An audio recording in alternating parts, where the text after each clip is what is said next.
आपका मैं स्वागत करता हूं इस वीडियो में। और आज की इस वीडियो में हम कवर करने वाले हैं flow control statement in Python. Control flow, देखिए कंट्रोल फ्लो का मतलब होता है कि जो हमारी स्टेटमेंट्स हैं रन टाइम पे जो एग्जीक्यूट होती हैं उनके ऑर्डर को बोला जाता है। कंट्रोल फ्लो के अकॉर्डिंगली हमारे पास 3 कैटेगरीज आती हैं। कंडीशनल स्टेटमेंट्स, ठीक है, और अगली हमारे पास जो कैटेगरी आती है ट्रांसफ़र स्टेटमेंट्स, ठीक है, और इटरेटिव स्टेटमेंट्स, ठीक है, ये हमारी थर्ड कैटेगरी है। कंडीशनल स्टेटमेंट्स के अंदर हमारे पास बेसिकली 4 टाइप्स होती हैं। पहली इफ़, दूसरी इफ़ एलिफ, ठीक है, और इफ़ एलिफ एलएस, और चौथी जो यहाँ पर मेंशन नहीं है इफ़ एलएस। ट्रांसफ़र स्टेटमेंट के अंदर हमारे पास बेसिकली 3 कैटेगरी हैं, ब्रेक, कंटिन्यू और थर्ड जो हमारे पास है पास। और इटरेटिव स्टेटमेंट के अंदर हमारे पास 2 स्टेटमेंट्स आएंगी, बेसिकली 2 हम यूज़ करेंगे, एक फॉर और एक वाइल, जिसको आप फॉर लूप और वाइल लूप के नाम से जानते हैं, ठीक है। तो मैं इस वीडियो को 3 पार्ट्स में बनाऊंगा। पहले पार्ट के अंदर मैं कवर करूंगा कंडीशनल स्टेटमेंट्स, दूसरे पार्ट के अंदर मैं कवर करूंगा ट्रांसफ़र स्टेटमेंट्स, तीसरे पार्ट के अंदर हम कवर करेंगे इटरेटिव स्टेटमेंट्स, ठीक है। सबसे पहले थोड़ा सा देख लेते हैं कंडीशनल स्टेटमेंट्स के अंदर जो सबसे पहला पार्ट था इफ़, ठीक है। तो हम इफ़ की बात कर लेते हैं। तो इसका जो सिंटेक्स होता है वो कुछ इस प्रकार होगा, इफ़, ठीक है, कंडीशन और कॉलन, और उसके बाद अपनी स्टेटमेंट लिख देनी है, ठीक है। तो अगर मल्टी लाइन स्टेटमेंट्स हैं तो कुछ इस प्रकार होगा, इफ़ कंडीशन, आपने फिर उसके बाद कॉलन लगाया, और मल्टी स्टेटमेंट्स जो भी आपने जितने भी स्टेटमेंट्स थी आपने सारी वो स्टेटमेंट्स लिख दी, ठीक है। अगर आपकी कंडीशन ट्रू होगी तो स्टेटमेंट्स जो हैं एग्जीक्यूट हो जाएंगी। तो चलिए इसको एक प्रोग्राम के थ्रू समझते हैं। ये जो मैंने अभी बातें की इसको एक प्रोग्राम के थ्रू हम समझेंगे तो हमारे को अच्छी तरह समझ आने वाली हैं। तो मैं आ चुका हूँ अपने पाइथन के कंपाइलर पे। तो यहाँ पर मैं आपके सामने इफ़ को अप्लाई करके दिखाता हूँ। मान लीजिए मैं 2 वेरिएबल लेता हूँ, एक ले लेता हूँ अपना, एक सेकेंड, एक्स के अंदर मैं ले लेता हूँ अपना 6, ठीक है, और वाई के अंदर मैं ले लेता हूँ अपना 7। बेसिक तरीके से आपको समझाऊंगा कि आपको आराम से समझ आएगा। मैंने बोला इफ़, ठीक है, मैंने बोला इफ़ कंडीशन दी, ठीक है। अगर आप चाहो तो ये सर्कल ब्रैकेट्स के साथ भी लिख सकते हैं, चाहो तो लिख सकते हो, ना चाहो तो नहीं लिखें, उसमें कोई प्रॉब्लम नहीं होगी, ठीक है। आगे कंडीशन देनी है एक्स, मैंने बोला if x is greater than y, फिर लगा दिया मैंने कॉलन, और इसके बॉडी के अंदर मैं प्रिंट करवा दूंगा हेलो, या हेलो ना प्रिंट करवा दूंगा, हेलो को थोड़ा अच्छा नहीं लगता, तो मैं यहाँ प्रिंट करा दूंगा यस एक्स इज ग्रेटर, ठीक है। तो जैसे कि मैं अब इस स्टेटमेंट को चलाऊंगा तो ये एक्चुअली रन नहीं करने वाला, बिकॉज आप देख सकते हैं ये कंडीशन फॉल्स हो गई। जब ये कंडीशन फॉल्स हो गई तो इसकी बॉडी के अंदर जो स्टेटमेंट थी वो एग्जीक्यूट नहीं हुई। 1 सेकेंड के लिए मैं x को 8 कर देता हूँ। जैसे ही x 8 हुआ, हमारी ये जो इफ़ की कंडीशन है जो मैंने लगाया है x is greater then y, ये ट्रू हो जाएगी। और जैसे ये ट्रू हो जाएगी तो इसकी बॉडी के अंदर जो भी स्टेटमेंट्स हैं वो एग्जीक्यूट हो जाएंगी। तो मैं यहाँ पर रन करके दिखाता हूँ। तो यस एक्स इज़ ग्रेटर। अब चाहो तो इसके अंदर मल्टी स्टेटमेंट्स भी डाल सकते हो, मैंने तो अभी फ़िलहाल सिंगल स्टेटमेंट डाली हैं, आप चाहो तो मल्टी स्टेटमेंट्स भी डाल सकते हो। ओके, सो मैं ना एक काम करता हूँ, यहाँ मल्टी स्टेटमेंट्स कॉपी करके डाल देता हूँ आपके लिए। एक बार मैं यहाँ पर मल्टी स्टेटमेंट्स डाल रहा हूँ कि आपको 1 सेकेंड, ओके। तो मान लीजिए यहाँ पर 2 हैं, 2 से ज़्यादा भी आप डाल सकते हैं, मैंने फ़िलहाल 2 डाल के आपके सामने करके दिखा दिया है, ठीक है। सो ये देखिए, तो आपके सामने रन करूँगा, तो देखिए अगर आपने 1 से ज़्यादा स्टेटमेंट भी इसके बॉडी के अंदर डाली होंगी तो वो एक के 1 बाय 1 एग्जीक्यूट होती जाएंगी। ये जो हमारा था if condition, I mean if statement, conditional statement का सबसे सिंपल एग्जाम्पल थी। सेकेंड जो हमारे पास टाइप आ जाती है वो आ जाती है इफ़ एलिस। ठीक है, तो मैं कुछ नहीं करता, यहाँ से भी इसको हटाता हूँ और यहाँ मैं प्रिंट करवा देता हूँ। सबसे पहले तो प्रिंट करवा देता हूँ। अगर x बड़ा होगा तो जाहिर सी बात है, अगर x बड़ा होगा तो मैं लिख दूंगा x is greater then y, x greater than y है। ठीक है, उसके बाद अगर x बड़ा नहीं होगा तो मैं यहाँ लगाऊंगा एलिस। ठीक है, उसके बाद कॉलन लगाओगे और एलिस के बॉडी के अंदर जो भी आप प्रिंट करवाना चाहते हैं वो करवा दो। तो डेफिनेटली यहाँ y बड़ा होगा, सो y is greater then one second THAN x। ठीक है, y is greater then x। तो आपको रन करके दिखा देता हूँ। जो स्टेटमेंट देखो, अब जो स्टेटमेंट ट्रू होगी वो ये प्रिंट हो जाएगा। तो यहाँ पर मैं देख सकते हैं x is greater then y, क्योंकि ये वाली स्टेटमेंट ट्रू थी। अगर ये फॉल्स हो जाती तो ये एलिस पार्ट के अंदर चला जाएगा। तो मैं आपके सामने इसको फिर से फॉल्स कर देता हूँ। तो आप देखिएगा, अब जो एलिस का पार्ट है वो प्रिंट होगा।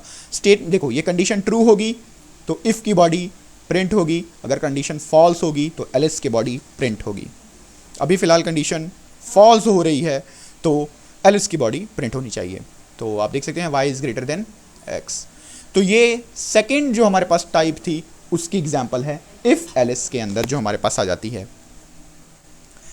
ओके, सो मैं इसको भी रिमूव कर देता हूँ और आगे हम बढ़ते हैं हमारे थर्ड टाइप के ऊपर, जिसका नाम है if else if elif else. ठीक है, तो इसको समझने के लिए मैं क्या करता हूँ, इसको कैसे मैं समझाऊँ आपको, तो इसके लिए एक एग्जाम्पल हम कंसिडर करने वाले हैं। एग्जाम्पल ये है, हम यूज़र से इनपुट लेंगे। ठीक है, हम यूज़र से इनपुट लेंगे किसी भी चीज़ के, मान लो फ़ोन के ले लेते हैं ना। तो मैंने एक वेरिएबल बना लेता हूँ फ़ोन। ठीक है, और इज़ इक्वल टू मैं इनपुट ले लेता हूँ यूज़र से। इसके अंदर मैं यूज़र से इनपुट क्या लेता हूँ कि वो अपने फ़ोन की ब्रांड का नाम लिखे। तो मैं यहाँ लिख देता हूँ फ़ोन की ब्रांड का नाम, मान के चलो कुछ भी, यहाँ पर हम कंसिडर कर लेते हैं, यहाँ पर लिख देते हैं enter your phone brand name. ठीक है, ब्रांड नेम। ठीक है, और यूज़र से फ़ोन नाम के वेरिएबल में मैंने उसकी फ़ोन का ब्रांड नेम ले लिया है।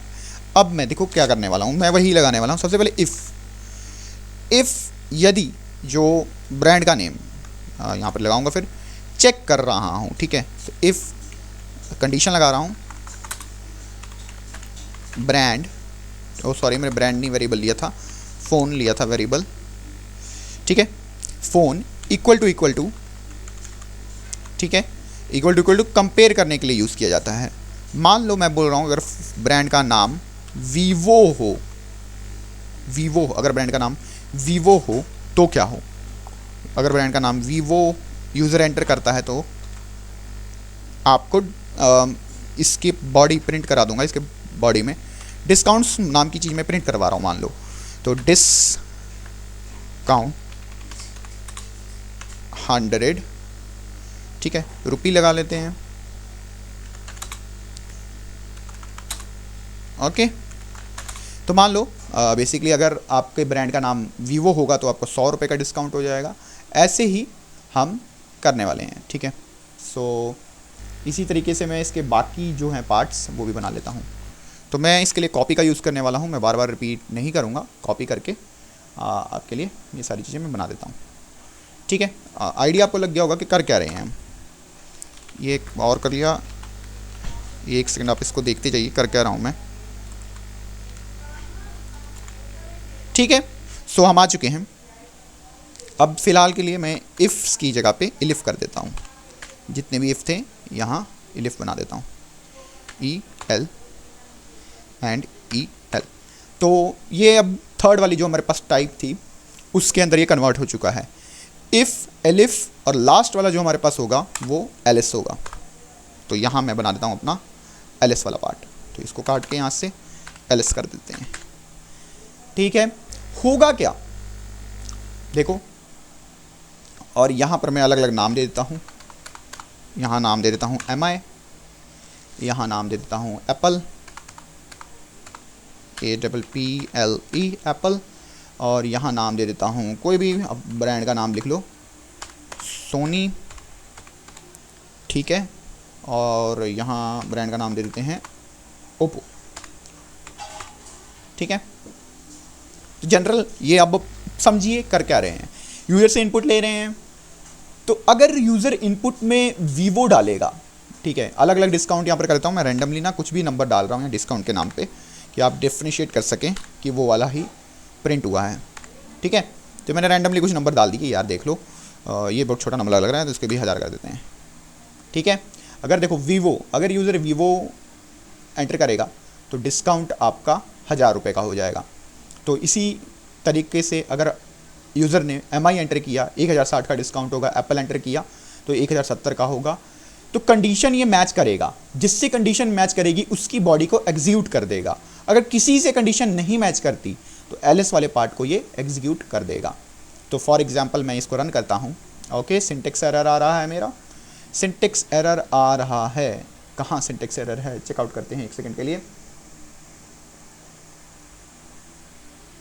कि ये लाइन नंबर 10 को देखिए आप, ओके, लाइन नंबर 10 पे सिंटेक्स एरर क्या है मैं आपको बताता हूँ। सिंटेक्स एरर ये है बेसिकली, आप जब भी एलिफ यूज़ कर सकते हैं, ठीक है, ओके ओके। तो एलिस के अंदर आपको करना कुछ ऐसे है, एलिस के लिए ऐसे यूज़ कीजिए, बस एलिस में आपको कंडीशन की कोई ज़रूरत नहीं होती है। नहीं, elif brand is equal to else, okay. Else के अंदर इसकी कोई ज़रूरत नहीं है तो हम इसको हटा देते हैं, ओके। तो मैं यहाँ ना क्या करता हूँ, एलिफ की बॉडी में मैं कर देता हूँ नो डिस्काउंट।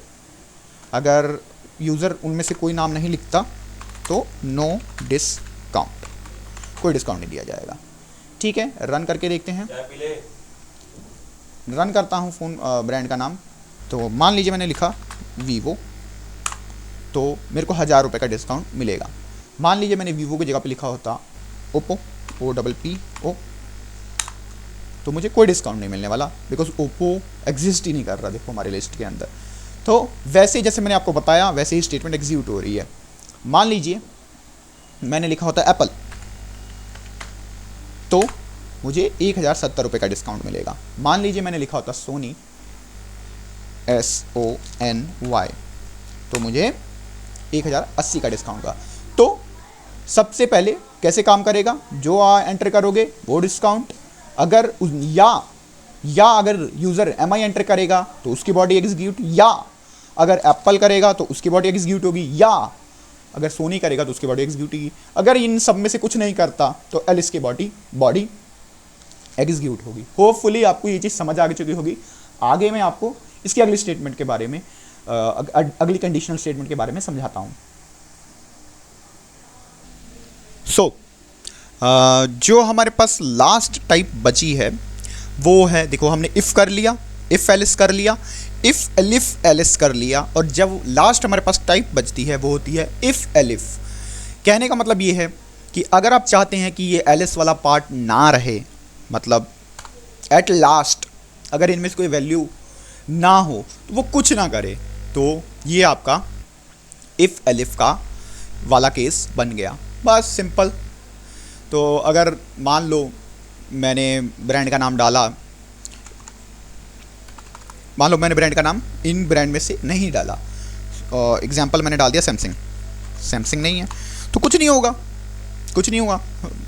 क्योंकि सैमसंग कुछ इसमें है ही नहीं, और है ही नहीं तो कुछ उसके बाद एक्शन नहीं है तो टर्मिनेट हो गया यहीं पे, मतलब हमारा आगे कुछ एक्शन परफॉर्म ही नहीं हुआ। ये हमारे 4 इटरेटिव स्टेटमेंट हो गए हैं। अब यहाँ पर मैं आपको एक होमवर्क क्वेश्चन देता हूँ जो आपने करना है, ठीक है, खुद करने का कोशिश करिएगा।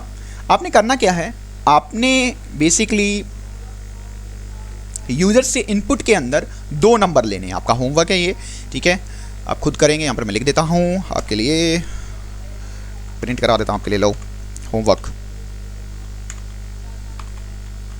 ठीक है जी, आपने अपने घर पे ये वाला प्रोग्राम बनाना है, और बनाने के बाद आप चाहें तो वो मेरे साथ शेयर कर सकते हैं, नीचे कमेंट करके शेयर कर सकते हैं। करना क्या है, आपको यूज़र से 2 नंबर लेने हैं और इफ़ एल्स की हेल्प से आपको बताना है उनमें से ग्रेटर देन, मतलब ग्रेटेस्ट नंबर कौन है।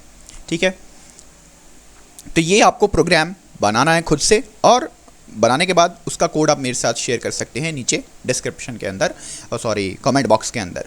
ठीक है, सो आगे हम कंटिन्यू करने वाले हैं अपने सेकंड पार्ट की ओर। तो यहाँ पर हमारा जो फर्स्ट पार्ट था, यानी कि कंडीशनल स्टेटमेंट्स, वो हमने कवर कर लिया है। अगला हम करेंगे ट्रांसफ़र स्टेटमेंट्स।